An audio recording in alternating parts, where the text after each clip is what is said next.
or no? Yes. Okay. A little high. Wait a minute. All right.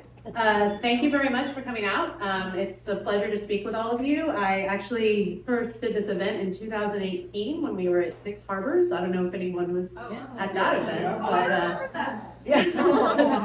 yeah, my son remembers. Actually, that's kind of shocking. Okay, so yes, this is actually our campus. If you haven't noticed us driving along 25A, this is the view from the other side, kind of near Harbor Mist. Please come and visit us and take a campus tour. It's a wonderful, lovely place, and you can learn more about the work that we do and the education programs that we have as well. So I'm going to talk about the work that my lab does studying how hormones act on the brain. And the hormones I'm mostly going to focus on tonight are testosterone, estrogen, and progesterone, which you may have heard of. I'll talk a little bit more about them. But what I'm saying also applies to things like the stress hormone cortisol, which acts not to, it does different things, but it acts through similar mechanisms. So anything you learn about these hormones is relevant. Okay, so my lab studies how these hormones act on the brain to influence brain development, behavior, and also disease risk. And I'll finish tonight by talking a little bit about sex differences in disease risk, because it's very well established that there's a lot of sex differences in the incidence and etiology of disease. And so I think this idea that hormones regulate behavior is pretty instinctive, but it's very difficult to tackle from a scientific standpoint. So this is what we do in the lab. So just as a reminder, the ovaries are where most of the estrogen in the body is produced. So estrogen and also progesterone, another hormone made by the ovaries. But the ovaries also make testosterone. And then the testes make testosterone, but they also make some estrogen and progesterone. And so these hormones are not just male hormones or female hormones, but all of these hormones are present in everybody. And I study the receptors for these hormones. So hormones are released from the gonads and they travel around in the circulation, and then they act on their receptors in different tissues, different parts of the body. And when we think about what estrogen does, we generally think about its actions in the context, actually mostly we understand it in breast cancer, because many women have hormone receptor positive cancers, which means that estrogen can promote the growth and metastasis of those cancers because they're expressing the estrogen receptor. And when we think about, if we do think about androgen receptor at all, I think some people are aware of prostate cancer, which can be testosterone dependent. The prostate cancer expresses androgen receptor, and then the testosterone promotes the growth and metastasis of those androgen receptor expressing cancers. But what we don't think so much about is that these receptors are actually all over the body. And just like I said, the hormones are testosterone and estrogen travel around the body, but the receptors are also present in very many different parts of the body. And so my lab is particularly interested in how these hormones act in the brain. And as I mentioned, right, estrogen is primarily made in the ovaries. It travels throughout the body. It acts on different target tissues. And we know a lot about how these hormones can regulate hormone-dependent cancers, but we know actually very little about how they regulate physiology at a mechanistic level. So we know that if you have hormone or if you don't have hormone, a lot of things change, but we don't know the details of how that happens. One thing that's also important to note is that estrogen is also important for men.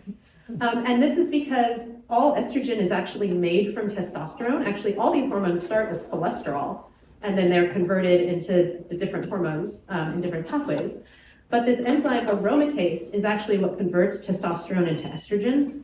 And some women who have estrogen receptor positive breast cancers are actually put on aromatase inhibitors to stop the production of estrogen. And this can feel really bad because you're stopping the estrogen that's helping your tumor grow, but you're also blocking all of the estrogen that's produced that does all the other stuff in the body. But there's also estrogen produced directly in the male brain because there's neurons in the brain that express aromatase. And my lab's very interested in studying these neurons and the estrogen that's made in the brain from the testosterone that's in the male circulation. Okay, so just a little bit, this is like, I think probably all the science I'm going to talk about. But the important take home, I think, from my talk is that the receptors for these hormones, so a receptor, the hormone circulates around, it gets into your cells, and it binds the receptors. But what the receptors do is the receptors themselves, when they are bound to the hormone, they sit right on the DNA. So they're in the nucleus, and they're called this protein that's called a transcription factor, which means that it turns on different parts of the DNA, and it causes those genes to be expressed. So every cell in your body has the same DNA, but they don't all express the same genes. And this is how like a skin cell looks very different from a heart cell because it has a different repertoire of genes that are turned on. These hormone receptors actually change how your cells use your genes because as your hormones levels change, the receptor sits on the DNA. So when estrogen is high, then these genes turn on. And when it's lower, these genes turn off. So we've actually understood quite a bit, again, about the genes that are regulated by estrogen receptor in the context of breast cancer, and this has led to personalized treatments. But what my lab wants to study is what are the genes that are downstream of what estrogen is doing in the brain, because we know that estrogen does all of these things for us, and so does testosterone, so these hormones can have a lot of positive benefits on mood and on behavior. Particularly actually women and also lab mice, when estrogen is high, they are less anxious. And when estrogen is lower, they are more anxious. And this is true even in the lab. But my lab has made a lot of progress in understanding why that is, because we've identified the genes that are regulated by estrogen receptor in the brain. So these are particular things that we know estrogen can do for you. It's actually really amazing. So ischemic stroke outcomes are better when estrogen is high, but the mechanisms of that are not known. So there's a lot of clinical data about different outcomes and whether or not patients had estrogen or testosterone or these different hormones. But again, we don't know the details. So just a little bit of information about how we study this in the lab. We don't study people. I'm not a medical doctor. But we study mice. And what we do with the mice is we study these fundamental behaviors that across the animal kingdom are different in males and females. So a lot of species, the males will show like territorial aggression and they'll fight with each other to often get a mate or acquire and defend a territory. Sometimes this is seasonal, like every species is a little different. There's of course like male and females have different mating behaviors, and this is again very diverse across the animal kingdom. And then parental care. So most mammals, it's only the mom that provides parental care.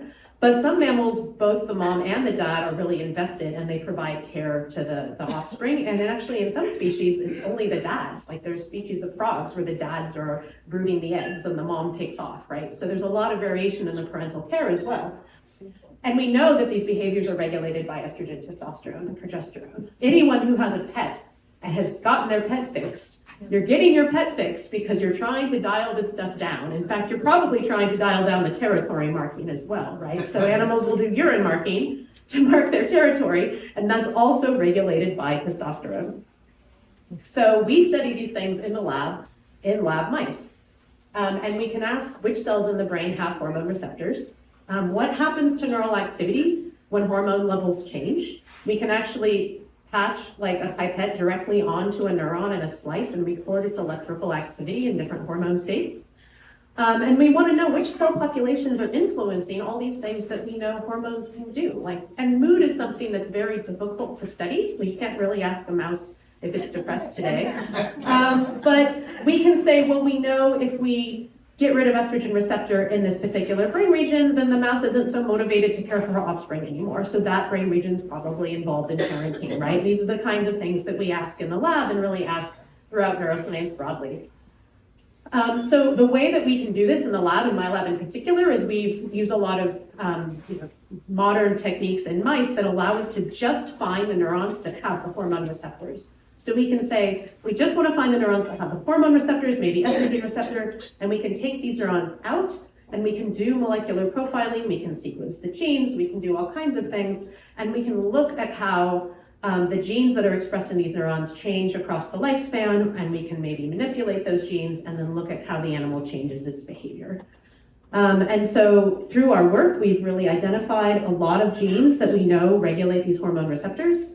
We can see particular serotonin receptors or dopamine receptors that are turned on by estrogen receptor in different neurons, and this is really exciting to us. We have a lot of unpacking to do now that we can see what these genes are to really connect the dots between these particular genes and all of these things that we know hormones can do for us. So just to close, just kind of as a general reminder and a consideration of health. We know that, typically these hormone levels rise around puberty. Women have fluctuating estrogen and progesterone across the menstrual cycle, but we're really interested in kind of these developmental life transitions. So puberty, but also in aging, because with aging, men experience a gradual loss of testosterone over many years. Whereas with women, you get these really dynamic fluctuations in perimenopause before estrogen and progesterone stop completely in menopause. And we're really interested in, how these fluctuations, how these hormones are changing genes expression during these different aging times. And then on the other side, we actually know that boys experience developmental surges in testosterone in early life. So in the second trimester of gestation, testosterone levels are actually quite high. The fetus is making its own testosterone. And there's also testosterone surges in infancy. And so what's interesting for us to consider is the fact that there's actually a lot of sex differences in different psychiatric or neurological conditions that sort of are, relate to these changes in hormones at different life stages. So just to sort of go through what's on my slide, neurodevelopmental disorders are more common in boys. So things like autism, ADHD, dyslexia, language delays. It's not that girls don't have them, but they are more common in boys. And then mood and anxiety disorders are more common in women and girls, and this sex difference emerges around puberty. And then for neurodegenerative disease, Alzheimer's disease, there's twice as many women as men with Alzheimer's, and it's not just that women on average live longer, but women are more susceptible to Alzheimer's symptoms, especially after menopause. And finally, schizophrenia, actually, there's sex differences in the onset of schizophrenia, in response to treatment, and in the kind of symptoms that people display. So one thing that's really interesting that was not appreciated until I think the 90s was just that schizophrenia has an earlier onset in men. Men tend to be diagnosed in their early 20s or maybe late adolescence. But there's an interesting second peak of first-time diagnoses in women around perimenopause and menopause. And the mechanisms that underlie this are not really known. And then finally, I was talking about Alzheimer's. So women are more susceptible to Alzheimer's after menopause, and there's this interesting relationship between the things that occur with menopause anyway themselves are risk factors for Alzheimer's disease. And so the current goal of our research program is we have people in the lab studying things that happen during puberty. And we also have a project looking at changes in gene expression in aging mice, and also in mice that are a mouse model of menopause, because actually most species don't have menopause, they just kind of breed till they die.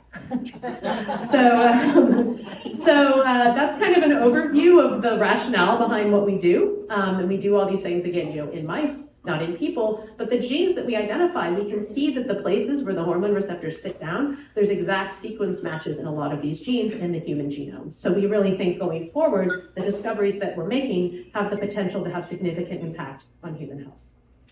So with that, I'd like to thank my lab. There's a picture of us outside the bar at Cold Spring Harbor last summer. Oh, thank you very much. And I'd like to acknowledge the support I have from the National Institute of Health, which helps fund this research, and also the Simons Foundation and the Pershing Square Foundation. So thanks very much for your attention. And please ask questions.